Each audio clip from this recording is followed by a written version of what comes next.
जय हिंद साथियों, कैसे हैं आप सभी।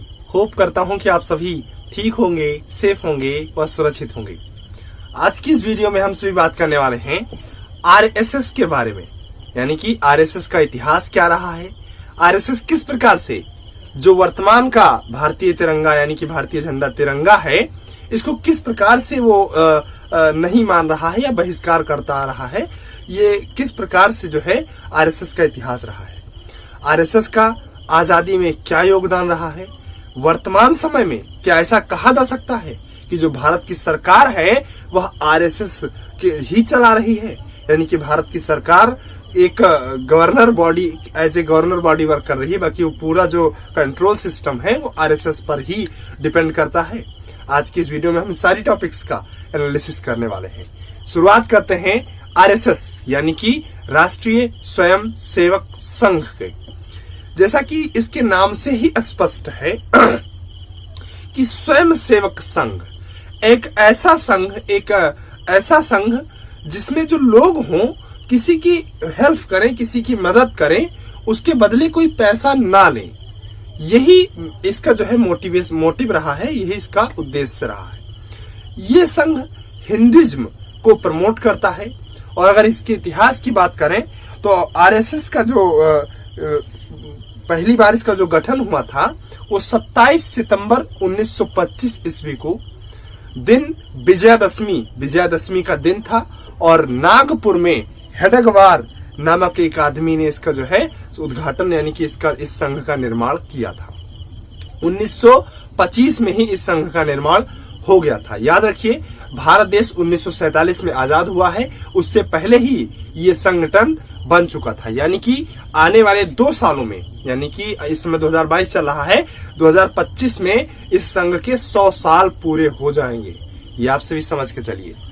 तो उसके बाद क्या हुआ कि इसका जो शुरुआती मोटिवेशन था कि किस पर हम काम करेंगे, ये धीरे धीरे ये सिर्फ इस बात पर था हिंदुइज्म को प्रमोट करना, हिंदुइज्म को बढ़ावा देना कि किस प्रकार से भारत में एक तकबे के लोग जो हिंदू हैं वो किस प्रकार से सताए गए हैं, किस प्रकार से हिंदुओं को एकत्र किया जाए। यही इसका जो है शुरू का मोटिवेशन था, शुरू का मोटिवेट यही था। इसी बेस पर ये लोग काम करते थे कि हिंदुओं का एक संगठन बना रहे थे। धीरे धीरे करके इनकी आइडियोलॉजी बदलती गई, ये अन्य अपने नियमों में सुधार करते गए और इनके जो विचार थे वो बदलते गए और इनका काम करने का तरीका भी धीरे धीरे बदलने लगा। शुरुआत में इस संघ का नाम कुछ दूसरा था।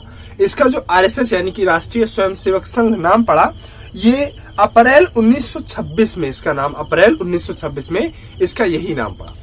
शुरुआत में यही मान्यता है कि आरएसएस के जितने भी लोग थे वो आजादी के बाद भारत का झंडा तिरंगा अपनाए जाने के विरोध में थे, कि जो भारत का राष्ट्रीय ध्वज हो वो तिरंगा ना हो।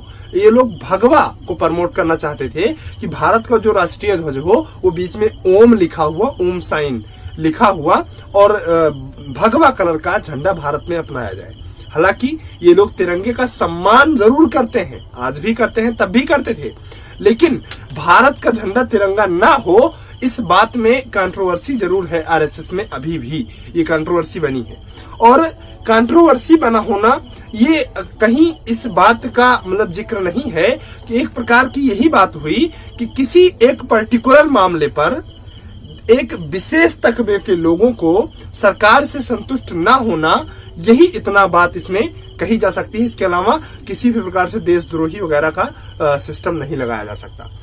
कि सरकार ने जो इम्प्लीमेंट किया कि भारत का राष्ट्रीय ध्वज तिरंगा मानते हैं, उसी समय ये लोग उस पर धरना प्रदर्शन करते, विचार विमर्श करते कि दोबारा इसको भगवा जो है लाया जाए। लेकिन चूंकि अब इंडिया जो है वो डाइवर्स कंट्री है, इसमें विभिन्न प्रकार की कम्युनिटीज रहती हैं, इसलिए सिर्फ एक विशेष कम्युनिटी को महत्व देके भगवा किस प्रकार से हम अपना झंडा लगा सकते हैं, इसीलिए उस समय तिरंगा अपनाया गया। इसमें हरे रंग का अलग संकेत है, लाल रंग भगवे कलर का अलग संकेत है जो गेरुआ कलर है, सफेद शांति का प्रतीक और नीला चक्र, हर एक चीज का उसमें अलग अलग जो है स्तंभ है, अलग अलग मतलब है। तो इस प्रकार से भगवे के ये लोग पक्ष में थे कि भगवा भारतीय ध्वज हो, लेकिन तिरंगे का विरोध भी, मतलब तिरंगे का अपमान भी नहीं किया। जिस प्रकार से आप लोगों ने किसान आंदोलन में देखा होगा कि तिरंगे को किस प्रकार से तोड़ के फेंका जा रहा था, उस प्रकार से आरएसएस के लोगों ने कभी कोई काम नहीं किया। हमेशा उन लोगों ने तिरंगे को सम्मान दिया, तिरंगे को अपमान कभी नहीं किया। अब एक बात इसमें जो आजादी से रिलेटेड है कि आजादी में आरएसएस का क्या योगदान रहा, तो आजादी में किसी भी प्रकार से किसी आरएसएस के कार्यकर्ता ने कोई भूमिका नहीं निभाई। बात समझ पा रहे हैं? मतलब आरएसएस का कोई भी कार्यकर्ता आजादी में किसी भी प्रकार से कोई भूमिका इन लोगों ने नहीं निभाई। क्लियर? अब आगे बात करते हैं कि क्या, सबसे पहले आरएसएस के बारे में जानते हैं कि आज ये कितना वाइड हो चला है। आज आरएसएस में कार्य करने वाले लगभग 1 करोड़ से अधिक कार्यकर्ता आरएसएस में जुड़ चुके हैं। आरएसएस की बात की जाए कि 40 से ज्यादा देशों में इस समय सक्रिय है।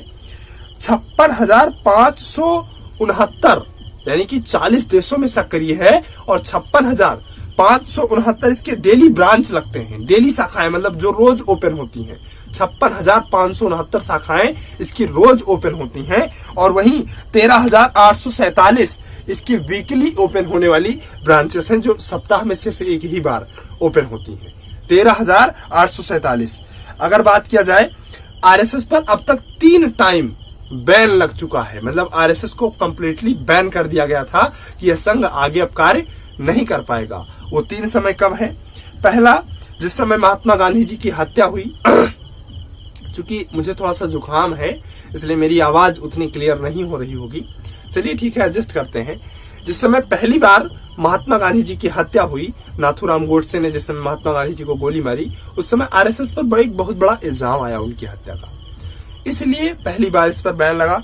दूसरा, जिस समय इमरजेंसी, इंदिरा गांधी जी ने इमरजेंसी लगाई इंडिया में, उस समय भी आरएसएस पर बैन लगा। और तीसरी 1992 में आरएसएस पर बैन किसी कारणवश 1992 में 1992 में लगाया गया। तो ये इतना बड़ा आरएसएस का इतिहास रहा है, इतने कार्यकर्ता, इतने ब्रांचेस, इतने देशों में इस समय सक्रिय है। अब हम बात करते हैं कि क्या इस समय वर्तमान में आरएसएस ही गवर्नमेंट को चला रही है। तो देखिए, सिंपल इसका लॉजिक ऐसा कहा जा सकता है कि जो हमारे वर्तमान में प्रधानमंत्री जी हैं माननीय श्री नरेंद्र मोदी जी, वो आरएसएस के कार्यकर्ता जरूर थे, लेकिन वो वर्तमान में भारत के प्रधानमंत्री हैं। कार्यकर्ता होना और भारत का प्रधानमंत्री होना दोनों में अलग अलग बातें हैं। जैसे इमरान खान क्रिकेटर थे, तो क्या पाकिस्तान की जो सरकार है वो क्रिकेट के जो हेड होते हैं, यानी कि Pakistan cricket club, cricket board या कुछ भी हो जो वहां पे, उसके जो हेड होते हैं वो वहां की सरकार चला रहे हैं? ऐसा नहीं है। इमरान खान सरकार यानी कि प्रधानमंत्री सरकार चला रहे हैं। मोदी जी भले ही आरएसएस से जुड़े रहे हों, आरएसएस को सम्मान करते रहे हों, लेकिन जो निर्णय है, जो प्रेजेंस ऑफ माइंड है, जो काम करने की ताकत है, जो साइन की वैल्यू है, वो मोदी जी में है, ना कि आरएसएस में है। समझ पा रहे हैं? तो हाँ, एक बात है कि आइडियोलॉजी दोनों की लगभग मिलती जुलती है। आरएसएस मतलब भाजपा, भाजपा मतलब आरएसएस, दोनों की आइडियोलॉजी लगभग मिलती जुलती है। बस 2-3 मामले ऐसे हैं जिनमें दोनों की आइडियोलॉजी नहीं मिलती है। हाल ही में क्या हुआ है कि मोहन भागवत जी, जो कि आरएसएस के चीफ हैं और भारत के तीसरे सबसे पावरफुल व्यक्ति भी हैं, इन्होंने क्या कहा है? इन्होंने कहा है कि आने वाले 15 सालों में जो भारत है ये अखंड भारत बन जाएगा। अखंड भारत क्या होता है, इसके लिए मैंने ऑलरेडी वीडियो बना दिया है, आईपैड में या डिस्क्रिप्शन में मैं उसके लिंक दे दूंगा, आप सभी मन करेगा तो देख लीजिएगा। तो यही आरएसएस का इतिहास रहा है, किस प्रकार से आरएसएस का कार्य करता है। क्या आरएसएस की कार्य, हाँ, कभी भी किसी भी प्रकार से कहीं कोई बाढ़ आ जाए या किसी भी प्रकार से प्राकृतिक आपदा आ जाए या नेचुरल आपदा या ह्यूमन मेड डिजास्टर्स हो जाए, तो उसमें आरएसएस के कार्यकर्ता आपको जरूर से जरूर देखने को मिलेंगे। पहले इनकी ड्रेस हुआ करती थी कि हाफ पैंट, लोअर और टी शर्ट हुआ करती थी, इस समय इनका ड्रेस चेंज हो चुका है, फुल पैंट वगैरह है। तो आरएसएस के कार्यकर्ता वहां पर लोगों की मदद करते हुए आपको जरूर दिख जाएंगे। तो आरएसएस के बारे में इतनी सारी जानकारियां मैं आशा करता हूं कि आप सभी को अच्छी लगी होंगी। मिलते हैं किसी नेक्स्ट वीडियो में ऐसे इंटरेस्टिंग टॉपिक को लेकर, तब तक के लिए आप सभी को जय।